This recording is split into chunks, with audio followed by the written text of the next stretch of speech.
What's really good, people? Today's video is a discussion video on why you're still losing games in Season 11 of Pokémon Unite. I want you all to stay to the very end of the video because there's a secret fifth reason I'd like you all to hear me out on as well. As always, if you're enjoying the content, go ahead and subscribe to the channel. Leave a like down below as well because your support is always greatly appreciated. Now without further ado, let's go on ahead and get into today's video. So reason number one, arguing for roles. This is actually targeted at center lane more than anything else, and it's one of my biggest pet peeves. I think it's kind of wild to see someone call center right after I or one of my friends did, or anybody else for that matter, because either way, neither of y'all would get to level 5 if you guys decide to go fight in the jungle afterwards. In most circumstances, that's just what happens.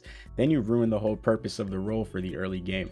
I think if someone called it, you should just let them have it. Don't be selfish and don't be a jungle one trick. I had one of my viewers argue with me in the stream one day because I told him that if he doesn't switch out of the jungle, I'm gonna kick him. The purpose of the whole stream that day was for me to jungle Zerora and learn the character, and he intentionally chose to jungle Gengar knowing full and well what my intention was. He did end up switching, but that is a prime example in my opinion of why you should stop arguing with people for lanes.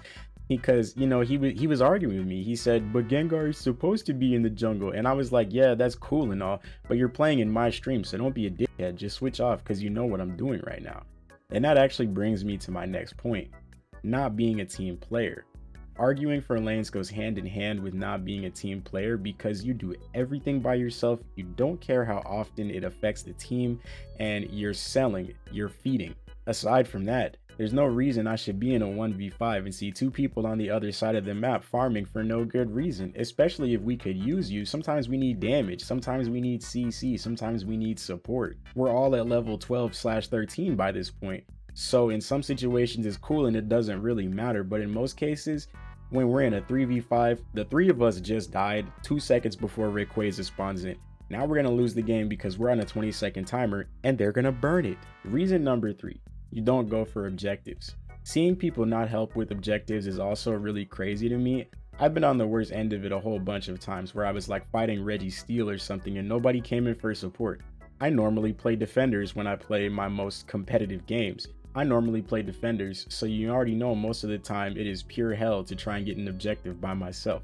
But why is it that when I finally get halfway through an objective by myself, the entire enemy team runs up and beats my back in? Because if the whole enemy team is fucking me sideways, where are y'all at? If you're not with the enemy somewhere else, why are you not at this objective helping me? Because the whole enemy team is with me, so what are you doing elsewhere? It doesn't make any sense. Where did you go? Have some map awareness. We can't keep letting Rayquaza get stolen because it's the biggest game changer in the game. It can literally turn the domination we were creating for ourselves into the greatest comeback the other team has ever seen.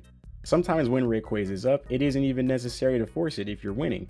Just play it cool and ensure your victory. The fourth reason is having a tilted playstyle. Stop getting angry during games because it doesn't help anybody on the team when you get so flustered that you make simple mistakes. I know somebody I played with was so flustered because the enemy team kept targeting him, and so he would run back out there and he would continue to try and fight them rather than farm and catch up on his levels and everything. And I looked at him and I said, honestly, if you were playing as a threat, I would target you too, so I think you should just get over it. It's a team game, so when the team says it's a threat, it's their job to fix it. But you know what I'm saying, you can do your best to play around that. You need to play better than that instead and take a deep breath and stop getting caught lacking. And if you keep getting caught lacking, I'm probably going to get angry at you for feeding. You need to relax. At the end of the day, it's just a game. Nobody's going to give you a job or treat you like a god because you're a master rank player in Pokemon Unite. So it's not that serious anyways. It's not like you're a professional or anything, so just play, have some fun, and be as good as possible. It's okay to want to win, but if you take a deep breath and quit being tilted, you'll do a lot better and you won't ruin everybody else's fun at the same time. The fifth and most sacred reason for why you are not winning your games in Pokemon Unite comes down to this right here. You might really just be trash.